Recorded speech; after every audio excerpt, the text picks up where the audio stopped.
మమ్మల్ని. తెలంగాణలో 22 జిల్లాలలో ఉన్నాం, దాదాపు 8 లక్షల జనాభా కలిగి ఉన్నాం. ఒక 18 కాన్స్టిట్యూన్సీలలో గెలుపు ఓటంలో శాసించే అంత లెవెల్లో కూడా ఆరోళ్ళు ఉన్నారు. చారి గారికి కానీ, కృష్ణమోహన్ కానీ, కృష్ణన్న గారి అందరికీ తెలుసు.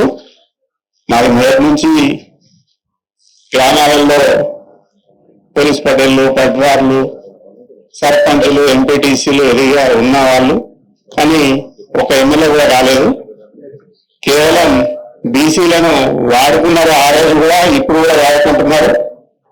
అన్న మనం ఇప్పుడు బయట జనం వాయిస్ రెడ్డి మిత్రులు నాకు నా ముందట అన్నారు, వాళ్ళు ఏమున్నది గదే హాళ్లలో, గదే ఫంక్షన్ హాళ్లలో ఈ 30 మంది మాట్లాడుకుంటారు తప్ప గ్రామాలలో ఉందా, ఇంకెక్కడన్నా ఉందా చైతన్యం రావాలంటే అని రెడ్డి మిత్రులు నాకు స్వయంగా అంటే నేను ఒక అర్ధగంట సేపు బయట చేసిన వాళ్ళతో. ఇది నిజంగా మాట్లాడుతున్నారు, మీ అందరికీ తెలుసు, నేను విన్నా కాబట్టి చెప్తున్నా. అన్న కృష్ణన్న, మనకు టైం తక్కువ ఉంది.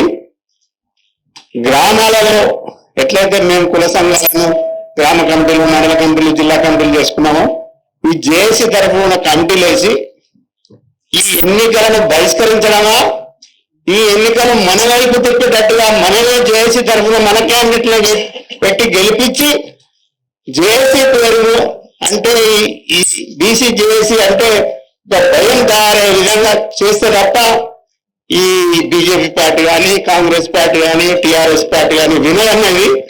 ఎందుకంటే తెలంగాణ ఎంత గట్టి ఉద్యమం చేస్తే అప్పుడు తెలంగాణ ఇచ్చిండ్రు. మరి ఇప్పుడు అది రావాలంటే మన బీసీల కడుపులో కాకలేదు. కొంతమందికి ఏదో పని చేసుకుంటా పోదాం అనుకుంటాను. ఏదో ముఖ్యులు, తెలుగులు, దేవాలయాలు మాత్రమే ఇలాంటి మీటింగ్ లో పాల్గొని ఉత్సాహపరుస్తున్నారు. ఇంకా గ్రామాలలో ఈ స్పిరిట్ ని కనుక తీసుకురావాలంటే ఈ ప్రభుత్వాలు ఏం చేయలేవు, ఈ పెద్ద పెద్ద పోలీసు వాళ్ళు కూడా ఎవ్వరు ఏం చేయలేరు. మన బీసీ ఐక్యతను చాటాలంటే మనం గ్రామాన బీసీ జేఏసీని ఉత్తేజపరిచే విధంగా చేయాలి. లేదు మన మిత్రుడు అన్నట్టుగా ముఖ్యమంత్రి ఇంటికన్నా పోదాం పాలి, కనీసం ఇమీడియట్ యాక్షన్ ఉంటుంది, 6 నెలల టైం ఉన్నది. ఇక్కడ కూర్చున్నది చాలు కదా, ఇక ఊళ్ళ నుంచి రావాల్సిన అవసరం లేదు. ఇక్కడ కూర్చున్నలో 500 మంది ఉన్నా 500 మందిని పోయి కూర్చుంటే సెన్సేషన్ అవుతుంది, అదన్నా చేయాలి.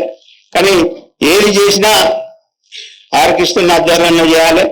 ఎందుకంటే ఆయన బీసీల పట్ల ఐక్యత, ఆయనకున్న భావం ఉన్నది కాబట్టి ఆయన వర్ది ఇవ్వాలి.